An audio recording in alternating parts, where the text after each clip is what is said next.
Hello, and welcome to the Stonery. Today we are here to talk about another product from the Hemp Collect's website. It is Black Sheep Forbidden Fruit Pod.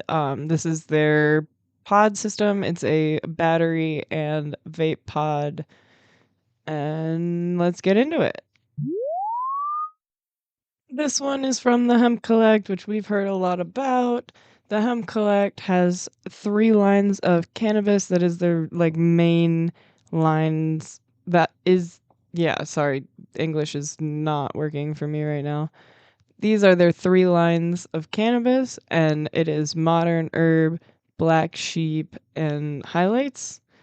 They do have a CBD solve, and on their website, they have a collab with Cheech and Chong, but the 3 I mentioned in the beginning are their main lines of cannabis. They are based in Portland, Oregon, and they work try to work with organic, sustainable farms. They test their products and they provide the PDFs for these tests. And their priority is very clearly safe hemp for everyone.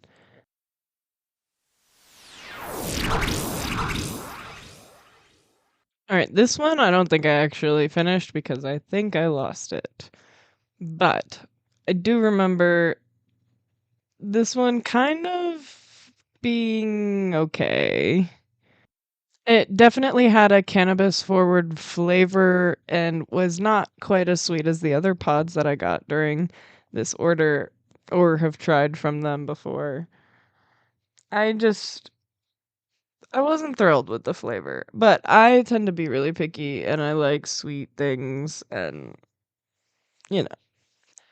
But the flavor was okay. I really think this one was probably better than the highlights pods for medicating, but it's still very groggy, sleepy, high, and honestly, I think I get these highs a lot with Delta 8 forward vapes, and yeah, this one has a lot of Delta 8 in it.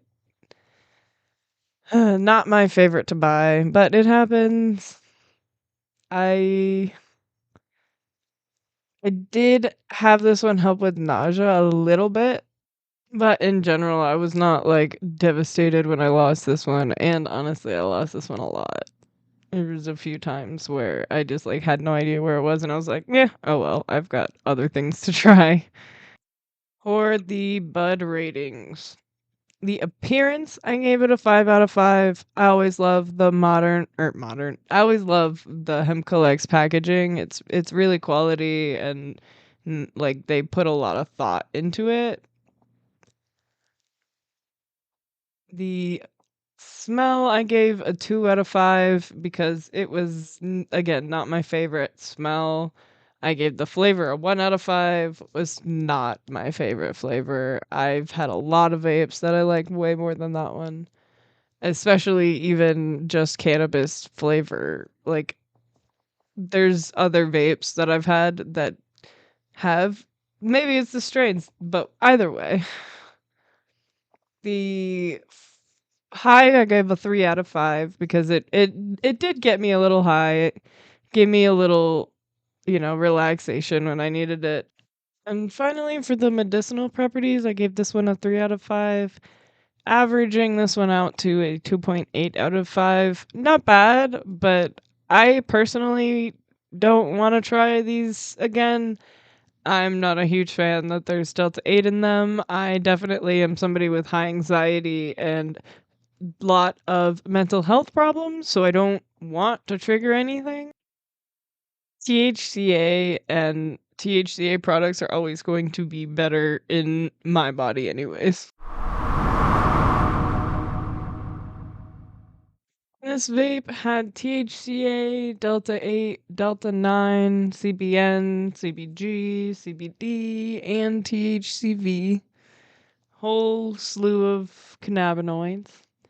But I did not see the terpenes. I think this is pretty common for modern herb. I hope to see more terpenes in the future, though. And they did pass all of their test results, heavy metals, mycotoxins, pesticides, residual solvents, and I can't read the first word, but something to do with microbiology.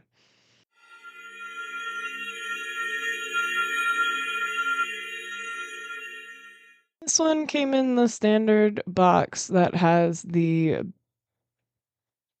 black sheep logo and artwork on it. It itself was in a little aluminum packaging with like a little tearaway strap at the top, and it was the yellow black sheep kind of logo and everything all over it again. Very clearly labeled forbidden fruit.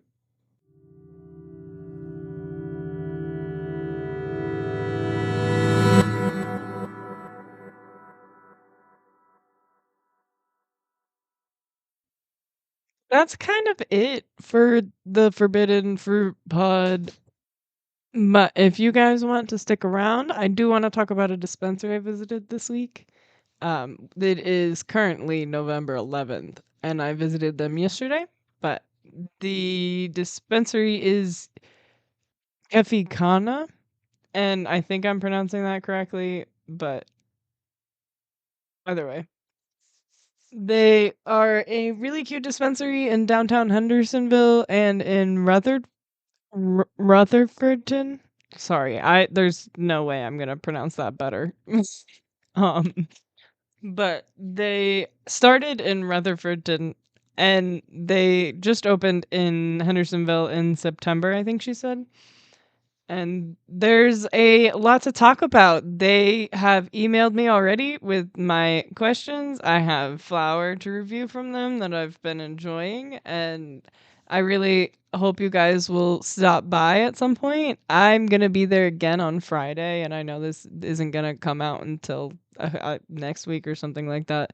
But I'm going to be there for a little event, so I'm sure you guys will see pictures on how it went online if you go and check on the Instagram. It was a really great environment to walk into and buy bud from, and I really wish I could have stayed to smoke a little bit of it and enjoy the atmosphere because it was just kind of a chill vibe. I'd love to like bring my laptop or a Switch and just kind of like game and chill out. But I would love to do little stoner meetup. So if anybody wants to meet me there, hit me up on one of my socials and I'd love to. Like I said, I will be there on Friday. I will probably be there more regularly in the future, but hit me up and we can plan something.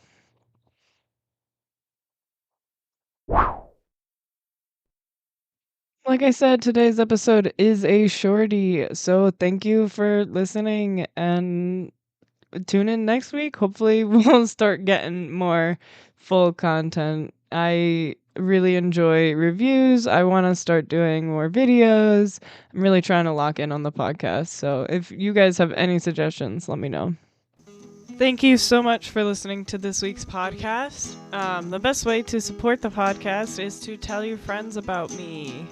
Tell your friends to listen to the podcast. Share me with your online friends, your in-person friends, random people you don't know at the dispensary. Share me with everybody, please. That is the best way to get the podcast out. But also follow me on Instagram. I'm at the _stonery_pod. You can email me, thestonerypod@gmail.com. You can join the Discord, which should be in my Linktree link, which all of my other stuff should be there too. I will also answer Instagram DMs or emails, or please leave a review on your favorite podcast player, whatever you use. It's always helpful to have a review.